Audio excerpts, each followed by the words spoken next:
तो hello guys, आज हम लोग स्टार्ट करेंगे बैंकिंग एग्ज़ाम के बारे में रिलेटेड जो भी डिटेल्स है, जो भी बैंकिंग एग्ज़ाम में अभी न्यू जो स्टूडेंट्स आ रहे हैं उनके रिगार्डिंग जो भी अपकमिंग एग्ज़ाम्स हैं अभी उनके बारे में बात करेंगे। और वो स्टूडेंट्स भी जिनके 2025 के अंदर एग्ज़ाम क्लियर नहीं हुआ है और जो 2026 को टारगेट कर रहे हैं, आज हम उनके बारे में भी कुछ बात करेंगे।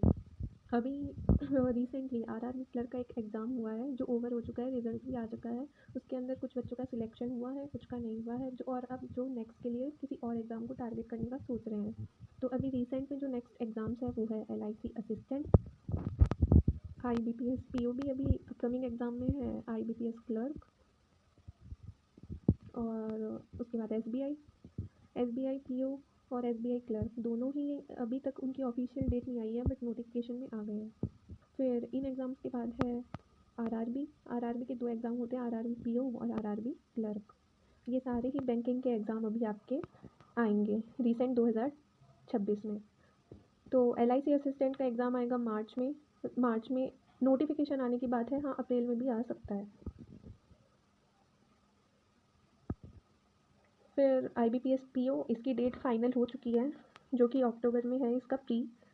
फिर IBPS क्लर्क इसकी एग्ज़ाम की डेट भी फाइनल हो चुकी है, आप चेक कर सकते हैं। फिर SBI PO तो इसकी आने की बात है जुलाई में, इसका नोटिफिकेशन आ जाएगा आप लोगों के पास। और जो SBI क्लर्क है इसका नोटिफिकेशन आपके पास आ जाना चाहिए सितंबर तक, सितंबर और अगस्त में भी आ सकता है। और ये जो दोनों एग्ज़ाम है, ये दोनों जो तो ये अभी अपकमिंग एग्ज़ाम में सबसे पहले यही एग्ज़ाम होंगे। और इस बार एक रूल है कि है ना, सबकी आंसर शीट भी आपको मिलेगी।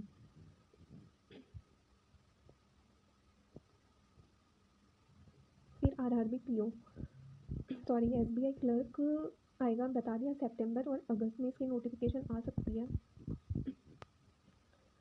फिर आरआरबी PO की डेट फाइनल हो चुकी है, आरआरबी क्लर्क की भी डेट फाइनल हो चुकी है। तो ये सभी अपकमिंग एग्ज़ाम्स अभी आपके आने वाले हैं। और जिस भी बच्चे का, उन बच्चों की बात कर रही हूँ जिनका अभी आरआरबी क्लर्क में नहीं हुआ है, जो किसी 4 या फिर 5 मार्क्स से रह गए हैं या फिर ज़्यादा मार्क्स से रह गए हैं किसी सब्जेक्ट की वजह से या ओवरऑल कुछ भी, पर आप अब उसका तो कुछ कर नहीं सकते, तो आप सब इन एग्ज़ाम को टारगेट करें। और आपकी प्रिपरेशन थोड़ी हो चुकी है क्योंकि आपने वो एग्ज़ाम्स दिए हैं, तो आप ज़रूर इस एग्ज़ाम को ट्राई करें और बीच में ना छोड़ें। और इन सभी एग्ज़ाम्स का पैटर्न जो अभी न्यू स्टूडेंट्स हैं उनके लिए कि सिमिलर है, एकदम 80-90% सिलेबस सिमिलर है।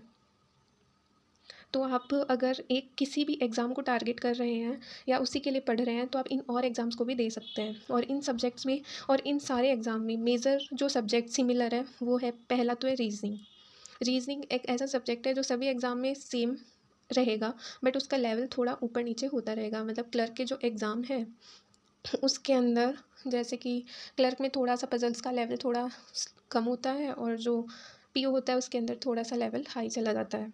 और इसमें ये भी है कि प्री में लेवल थोड़ा सा कम होता है और जो उसमें हाई चला जाता है।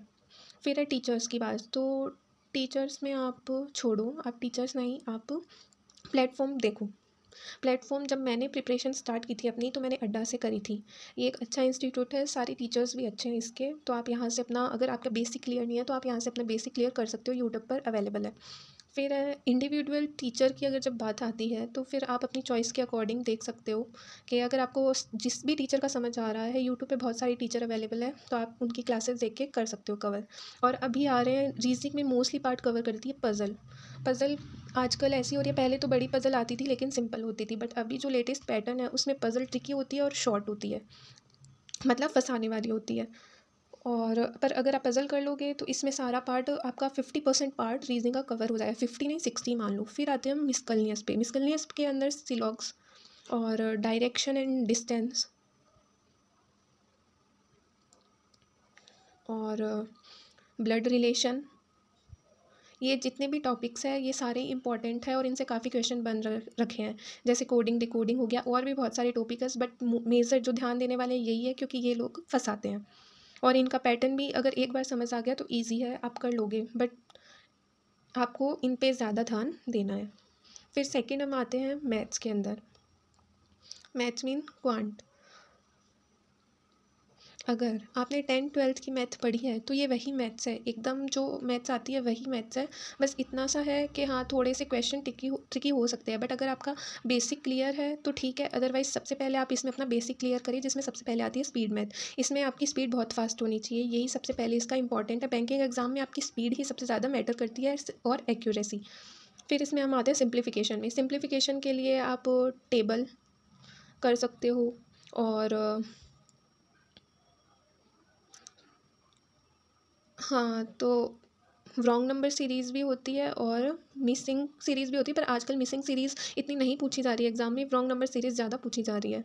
और सिंप्लीफिकेशन के अंदर आप कर सकते हो टेबल, और इसके साथ में स्क्वायर, जो आपको कितने तक आने चाहिए, 25 तक तो आने ही चाहिए। फिर इसके बाद में है रूट्स, अंडर रूट्स भी आपको करने पड़ेंगे।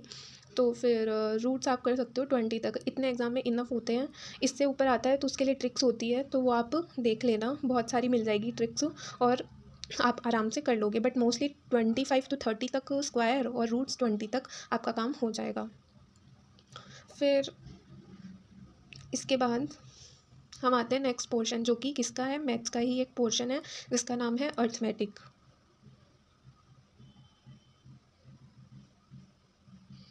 तो अर्थमेटिक जो है, इसके अंदर बोट एंड स्ट्रीम हो गया, और प्रॉफिट एंड लॉस हो गया, ये सब आपका, अगर आपने 11th-12th में अगर आपने मैथ्स ले रखी थी तो आपको काफ़ी इजी हो जाएगा इन सब चीज़ों को समझना। और जिसने नहीं भी ले रखी थी, इतने कोई हार्ड टॉपिक्स नहीं है, और लेवल भी इनका ईजी रहता है, इतना हार्ड नहीं होता है, तो आप आराम से कवर कर लोगे। और कुछ कुछ ट्रिकी टॉपिक्स आते हैं, बट उनका भी हो जाएगा अगर आप उनको अच्छा टाइम दोगे और प्रैक्टिस दोगे तो रेशो होता है, और percentage, SICI, profit and loss, percentage और रेशो आपके मेन टॉपिक्स है, क्योंकि इन्हीं के अराउंड पूरा अर्थमेटिक घूमेगा। और यहाँ से 15 से 20 क्वेश्चन आते हैं बहुत से एग्ज़ाम में। अगर और चलो 15 से 20 नहीं तो 10 से 15 तो आते ही आते हैं, और कुछ एग्ज़ाम में 15 से 20 भी इनका रेशो रहता है। फिर हम आते हैं DI पे। DI का भी क्या हो गया, पहले DI सिंपल आती थी, बट अब क्या होता है, इन्होंने पैटर्न अपना चेंज कर दिया है, ट्रिकी DI बनाने लग गए हैं। मतलब DI आपको देखने में इजी लगेगी, बट जब आप उनको उठाओगे तो आपको समझ नहीं आएगा कि ये कैसे सॉल्व होएगी। फिर इसमें बार, टेबुलर, पाई, कैसलेट, ये सब आती है, और इसमें भी कैसलेट को ट्रिकी बना दिया है, तो आप ये अच्छे से करके जाना। और मोस्टली एग्जाम में, प्री में तो नहीं बट मेन्स में कैसलेट काफ़ी देखी गई है इस बार। फिर है थर्ड है CA। करंट अफेयर्स सबसे मेन पार्ट बोल सकते हैं हम लोग बैंकिंग एग्जाम का, क्योंकि ये बहुत बच्चे नहीं करते हैं, या उसको छोड़ देते हैं, या बहुत लोगों का वीक होता है, तो आप इसमें अपनी पकड़ बनाएं। 6 मंथ्स का आपको करना ही है, और इसमें मोस्टली स्टैटिक पार्ट आने लग गया है, तो आप स्टैटिक पार्ट पे ज़्यादा ध्यान दें। RRB क्लर्क के अंदर 75% RR आया था स्टैटिक पार्ट, तो आप समझ सकते हैं कि ये लोग कहाँ जा रहे हैं। मतलब ज़्यादातर मोस्टली एग्जाम में स्टैटिक पार्ट ही दिया जा रहा है, तो आप स्टैटिक पार्ट को ना भूलें। करंट अफेयर्स के साथ साथ स्टैटिक पार्ट भी करते रहे, बिकॉज अब हमको नहीं पता क्या आ सकता है क्या नहीं आ सकता, बट अपन को दोनों तरफ से तैयारी करनी है। और इसके लिए आप डेली क्लास लें, और एक PDF सोर्स, कोई भी PDF सोर्स फॉलो कर ले, जैसे अफेयर्स क्लाउड हो गया, उसका भी अच्छा है, और स्मार्ट कीड़ा है, उसका भी अच्छा है। तो कोई भी PDF सोर्स जो आपको पसंद आ रहा है उसका कर ले, और डेली क्लासेस आपको जिस भी टीचर की पसंद आ रही है उसके आप करें। फिर हम आते हैं इंग्लिश पे। इंग्लिश के अंदर ग्रामर हमारा मेन सब्जेक्ट रहता है। बहुत सारे लोग होते हैं जो बोलते हैं कि ग्रामर नहीं करो नहीं करो, बट मेरे अकॉर्डिंग कि इंग्लिश के अंदर अगर आपको ग्रामर आपकी अच्छी है और आपको आने लग गई है तो आप करें इसको, क्योंकि इसी से आपके टॉपिक्स क्लियर होंगे। फिर इसके लिए आप ग्रामर अच्छी करने के लिए आप न्यूज़पेपर भी पढ़ सकते हैं, सेंटेंसेस आते हैं, बुक रीड कर सकते हैं। और सेकंड है इसमें रीडिंग, आपकी रीडिंग स्किल्स बहुत अच्छी होनी चाहिए। और आप निमिषा मैम की क्लास ले सकते हैं इसके लिए, उनके 120 रूल्स है, वो आप कर सकते हैं। अगर इफ़ आप चाहते हो तो वो कर सकते हो, अदरवाइज़ नहीं करोगे तो भी आप अपनी रीडिंग स्किल्स फिर बेटर करो।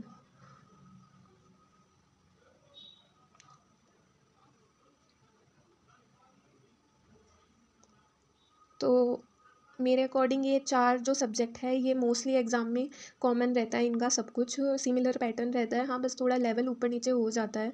और कुछ एग्ज़ाम होते हैं जैसे कंप्यूटर, तो वो एक एग्ज़ाम में आ गया तो उनके कुछ क्वेश्चन आते हैं, वो आप अपने टीचर्स या यूट्यूब पे आपको लेक्चर्स मिल जाएंगे बहुत सारे, और इजी आता है, इतना कुछ टफ नहीं आता है कंप्यूटर में, तो आराम से आप कवर कर लोगे। और ये सारी प्रिपरेशन आप तभी कर सकोगे जब आप अभी से प्रिपरेशन अपनी स्टार्ट करोगे, क्योंकि इतने सारे सब्जेक्ट हैं तो आपको उनके क्लियर करने के लिए आपको थोड़ा तो टाइम लगेगा ही ना। और आप अगर जो न्यू स्टूडेंट है उनके लिए तो उनको अभी से लग जाना चाहिए, क्योंकि उनका अभी बेसिक भी क्लियर नहीं है। तो आप अपनी प्रिपरेशन अभी से स्टार्ट कर दीजिए। और स्ट्रेटेजी आपकी ये होनी चाहिए कि आप एकदम कंसिस्टेंसी से पढ़ाई करें।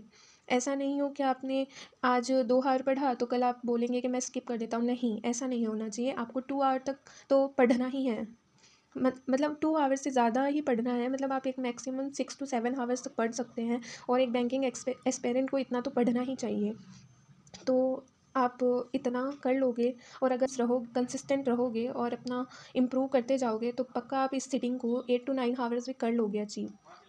और ऐसा अगर आपने स्किप नहीं किया तो ज़रूर आपका एक एग्ज़ाम तो निकलेगा ही।